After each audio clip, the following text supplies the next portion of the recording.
Hi guys, welcome to our channel. అటు పాకిస్తాన్‌కు, ఇటు చైనాకు భారత్ నిద్ర లేకుండా చేస్తుంది. ఒక అత్యాధునికమైన రాకెట్ లాంచర్‌ని అభివృద్ధి చేసింది. ఇది కేవలం 44 సెకన్లలోనే భారీ విధ్వంసం సృష్టించగలదని కూడా చెప్తున్నారు. అసలేంటి రాకెట్ లాంచర్? ఇది భారత్ ఎలా తయారు చేసింది? మరి దీని ప్రత్యేకతలేంటి? ఇది ఏ స్థాయిలో విధ్వంసం సృష్టించగలదు? వివరాలన్నీ ఒకసారి తెలుసుకునే ప్రయత్నం అయితే చేద్దాం.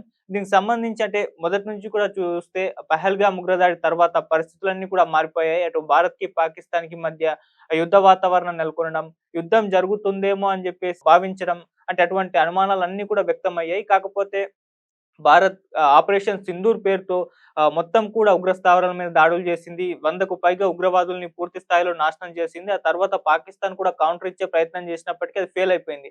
సో, ఆ క్రమంలోనే భారత్‌కి, పాకిస్తాన్‌కి యుద్ధం ఏమన్నా జరుగుతుందా అని అనుకున్నారు. కానీ అది జరగకుండా తర్వాత సీజ్ ఫైర్ అమలు కావడం, కాల్పుల విరమణ తాత్కాలికంగా వాళ్ళ మధ్య ఒక ఒప్పందం జరగడం అయితే చూసాం. అయితే ఏ క్షణమైనా యుద్ధం జరగొచ్చు. ఇది తాత్కాలిక ఒప్పందమే అని జెప్పేసి ఇరువైపుల నుంచి కూడా ఇటువంటి వాదనలైతే వినిపిస్తూ వస్తున్నాయి. అంటే ఫ్యూచర్‌లో మళ్ళీ భారత్‌కి, పాకిస్తాన్‌కి మధ్య యుద్ధం జరగచ్చేమో అన్న అనుమానాలు కూడా ఉన్నాయి. అయితే అటు పాకిస్తాన్‌కు చైనా మద్దతు తెలుపుతోంది. అయితే ముందు నుంచి కూడా చైనా పాకిస్తాన్ వైపు ఉండడం, భారత్‌ని దెబ్బతీసే ప్రయత్నం, అటు చైనా పాకిస్తాన్‌కు మద్దతు తెలిపి చేయడం ఇటువంటివన్నీ కూడా చూస్తాం. సో, ఇటువంటి క్రమంలో భారత్ కూడా ఒక అడుగు ముందుకేసింది. అటు చైనాకి, పాకిస్తాన్‌కి బుద్ధి చెప్పే విధంగా తమ ఆయుధ సామాగ్రిని, ఆయుధాలను ఇంకాస్త అడ్వాన్స్‌డ్‌గా తయారు చేసుకునే పనిలో అయితే పడింది. సో, ఈ నేపథ్యంలోనే ఇప్పుడొక అత్యాధునికమైన రాకెట్ లాంచర్‌ని కూడా భారత్ అభివృద్ధి చేసింది. దీని విధ్వంసం మరో స్థాయిలో ఉంటుందని కూడా చెప్తున్నారు. సో, ఇదేంటి అంటే ఈ అత్యాధునికమైన గైడెడ్ రాకెట్ వ్యవస్థను డీఆర్‌డీఓ వాళ్ళు అభివృద్ధి చేస్తారు. డీఆర్‌డీఓ అంటే తెలుసు, defence research and development organisation. వీళ్ళైతే అభివృద్ధి చేశారు. పూణేలోని ఈ డీఆర్‌డీఓకి చెందిన ఏఆర్‌డీ అని ఉంటుంది. అంటే ఆర్మమెంట్ రీసెర్చ్ డెవలప్‌మెంట్ ఎస్టాబ్లిష్‌మెంట్ అని ఉంటుంది. సో, ఈ ఏఆర్‌డీ అండ్ తర్వాత ఇతర పరిశోధన ప్రయోగశాలలు ఎవరైతే ఉన్నాయో వీటన్నిటితో కూడా ఈ డీఆర్‌డీఓ కలిసి పినాకా ఎంకే3 అనే ఒక మల్టీ బ్యారెల్ రాకెట్ లాంచర్, ఎంబీఆర్ఎల్ అంటారు. ఈ మల్టీ బ్యారెట్ రాకెట్ లాంచర్‌నైతే అభివృద్ధి చేసింది. ఇప్పుడు ఇదే పినాకా ఎం3 భారీ స్థాయిలో విధ్వంసం సృష్టించగలదు అని చెప్పేసి కూడా చెప్తుండ్రు. దీని వల్లనే ఇప్పుడు పాకిస్తాన్‌కు, చైనాకు అసలు నిద్ర కూడా పట్టడం లేదని కూడా తెలుస్తూ ఉంది. ఈ పినాకా సిరీస్‌లో అంటే ఇంతకు ముందు నుంచి కూడా ఈ పినాకాలో కొన్ని సిరీస్‌లున్నాయి. ఇప్పుడొచ్చిందైతే ఎంకే3.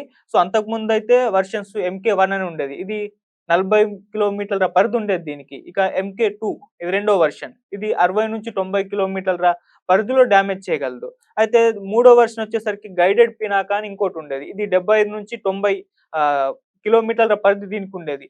సో, ఈ 3 వెర్షన్‌లు ఎంకే1, ఎంకే2 అండ్ గైడెడ్ పినాకా ఈ 3 వెర్షన్‌ల కంటే ఇప్పుడు ఈ పినాకా ఎంకే3 ఏదైతుందో ఇది అత్యాధునికమైన వెర్షన్ అని చెప్తున్నారు. అంటే మిగతా మూడిటికంటే ఇది భారీ స్థాయిలో డ్యామేజ్ చేయగలదు. దీని పరిధి కూడా భారీ స్థాయిలో ఉండగలదు. ఇది ఎక్కువ మొత్తం ఇంధనాన్ని కూడా మోసుకెళ్ళగలదు అని చెప్తున్నారు. ఒకసారి దీని ప్రత్యేకతలేంటో ఒకసారి చూద్దాం. ఇది 120 కిలోమీటర్ల దూరంలోని లక్ష్యాల పైన కూడా దాడి చేయగలదు. అంటే దీన్ని ప్రయోగించిన దగ్గర నుంచి 120 కిలోమీటర్ల దూరంలో ఉన్న లక్ష్యాల్ని కూడా ఇది టార్గెట్ చేయగలదని చెప్తున్నారు. అలాగే 250 కిలోల వార్ హెడ్‌ను కూడా ఇది మోసుకెళ్ళగలదు. సో, ఆ స్థాయిలో ఇది పనిచేయగలదు. అండ్ శత్రువుల కమాండ్ సెంటర్‌లు, బంకర్‌లు, సరఫరా కేంద్రాలు వీటిని టార్గెట్ జేసి పర్టిక్యులర్‌గా వీటిపైన దాడులు చేసే విధంగా నాశనం చేయడానికి కూడా ఇది ఉపయోగపడుతుంది. అంటే కమాండ్ సెంటర్‌లు ఏవైతే ఉన్నాయో, బంకర్‌లు ఏవైతే ఉన్నాయో, ఈ సరఫరా కేంద్రాలు శత్రువులకు సంబంధించిన వీటన్నిటి పైన కూడా స్పెషల్‌గా వాటినే టార్గెట్ చేసి కూడా కంప్లీట్‌గా నాశనం చేయగల సమర్థత కూడా పినాకా ఎంకే3కైతే ఉంది. అలాగే ఇది 300 మిల్లీమీటర్ల వ్యాసం. ఈ రాకెట్ యొక్క వ్యాసం 300 మిల్లీమీటర్లు ఉంటుంది. ఇది పాత వాటికంటే కూడా చాలా పెద్దది. అంటే పాతవేమో 214 మిల్లీమీటర్లు ఉంటాయి. దీనేమో 300 మిల్లీమీటర్ల వ్యాసాన్నయితే కలిగి ఉంటాయి. ఇక దీని వల్ల ఏంటంటే ఎక్కువ ఇంధనం, అధునాతమైన గైడెన్స్ వ్యవస్థలను కూడా అమర్చడానికి ఇది వీలవుతుంది. ఫలితంగా దీని వల్ల ఏమవుతుందంటే దీని పరిధి, పనితీరు కూడా పెరుగుతాయి. అలాగే ఈ వ్యవస్థలో డీఆర్‌డీఓకు చెందిన ఆర్‌సీఐ అని ఉంటుంది. అంటే సెంటర్ ఇమారత్ అని అంటారు. సో, ఈ ఆర్‌సీఐ అభివృద్ధి చేసిన hi-tech guidance and navigation control కిట్‌ని కూడా ఉపయోగించారు. ఈ పినాకా ఎంకే3లో ఈ డీఆర్‌డీఓ వాళ్ళు ఏం చేశారంటే ఆర్‌సీఐ అభివృద్ధి చేసిన ఈ హైటెక్ గైడెన్స్, నావిగేషన్ అలాగే కంట్రోల్ కిట్‌ని కూడా దీంట్లో ఉపయోగించారు. సో, దానివల్ల ఇంకాస్త బెటర్‌గా ఇది ఇంప్రూవ్‌మెంట్ సాధించింది. అలాగే లేజర్ గైరో నావిగేషన్ మైక్రోస్క్రిప్ట్ యాంటెనాలను కూడా ఇందులో ఉపయోగించడం జరిగింది. సో, ఈ రకాల అన్ని హంగులనైతే ఈ పినాక MK3కి అయితే అమర్చడం జరిగింది. అలాగే ఇందులో లేజర్ గైరో నావిగేషన్ మైక్రోస్క్రిప్ట్ యాంటోనాలు ఉన్నాయి. ఇవి ఏం చేస్తాయంటే 10 మీటర్ల కంటే తక్కువ 10 మీటర్ల కంటే తక్కువ సర్క్యులర్ ఎర్రర్ ప్రాబబిలిటీ అంటారు. అంటే సీఈపీ అంటారు. ఈ సీఈపీతో అత్యంత ఖచ్చితత్వాన్ని కూడా అందిస్తాయి. పాత MK1 ఏదైతే ఉందో దీంట్లో సీఈపీ సుమారు 500 మీటర్లు ఉండేది. ఇది 10 మీటర్ల కంటే తక్కువ ఉంది దీంట్లో. అలాగే ఈ పినాక MK3ను ఇప్పటికే ఉన్న ఈ పినాక లాంచర్లు ఏవైతే ఉన్నాయో, ఆ లాంచర్ల నుంచి దీన్ని లాంచ్ చేయవచ్చు. దాన్ని ప్రయోగించవచ్చు. దీని వలన అదనపు ఖర్చులు కూడా తగ్గించడంలో ఇది సహాయపడుతుందని కూడా చెప్తున్నారు. ప్రతి లాంచర్ కూడా 8 గైడెడ్ రాకెట్‌లను మోసుకెళ్లగలదు.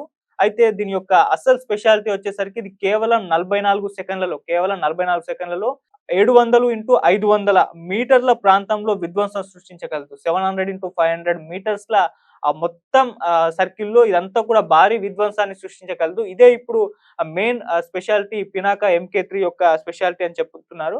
అలాగే ఈ పినాక MK3 అభివృద్ధి కీలక సమయంలో కూడా జరిగింది. అంటే చైనాకు చెందిన PHL-03 అనేది ఉంటుంది. దీని పరిధి 70-130 కిలోమీటర్ల పరిధిలో ఉంటుంది. ఇక పాకిస్తాన్‌లో ఉన్నది ఒకటి A100 అంటారు.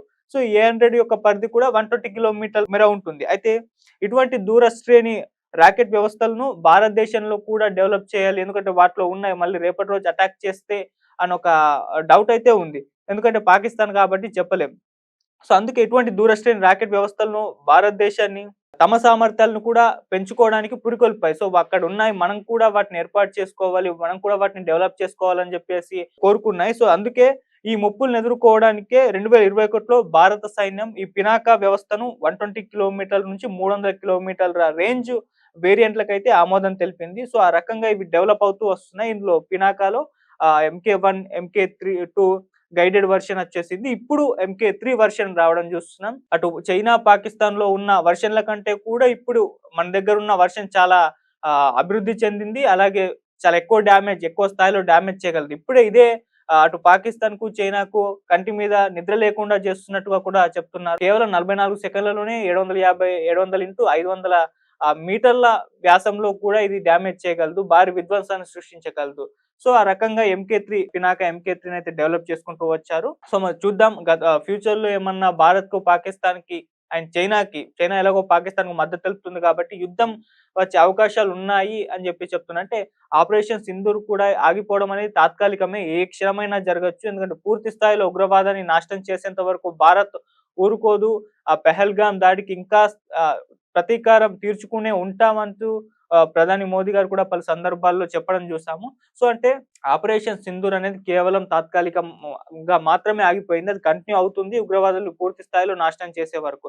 సో, ఉగ్రవాదుల్ని నాశనం చేస్తే పాకిస్తాన్ ఊరుకుంటుంది. అది కూడా కౌంటర్ అటాక్ చేసే ప్రయత్నం చేస్తుంది. అంటే ఫ్యూచర్‌లో కూడా భారత్‌కి, పాకిస్తాన్‌కి మధ్య యుద్ధ వాతావరణం నెలకొనే అవకాశం ఉంది. యుద్ధం జరిగే అవకాశాలు కూడా ఉంటాయి. సో, ఆ టైంలో ఈ పినాక సిరీస్ ఖచ్చితంగా భారత్‌కు మంచి ఫలితాలను అందిస్తుందని చెప్పేసి నమ్ముతున్నారు.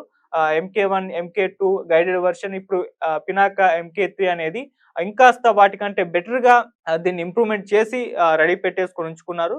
మరి చూడాలి ఏ స్థాయిలో ఉండబోతుంది ఫ్యూచర్‌లో భారత్, పాకిస్తాన్, చైనా మధ్య ఏమైనా యుద్ధం నెలకొనే అవకాశాలున్నాయా? అప్పుడు పరిస్థితులు ఏ విధంగా మారబోతున్నాయి అని చెప్పేసి చూడాలి. మరి ఆయుధాల డెవలప్‌మెంట్ అయితే భారత్ ఆల్రెడీ మొదలుపెట్టేసింది. సో, ఆ క్రమంలోనే ఈ పినాక MK3ని డెవలప్ చేసింది. మరి దీని ఫలితాలు ఫ్యూచర్‌లో ఏ విధంగా ఉంటాయో చూద్దాం. Thank you so much.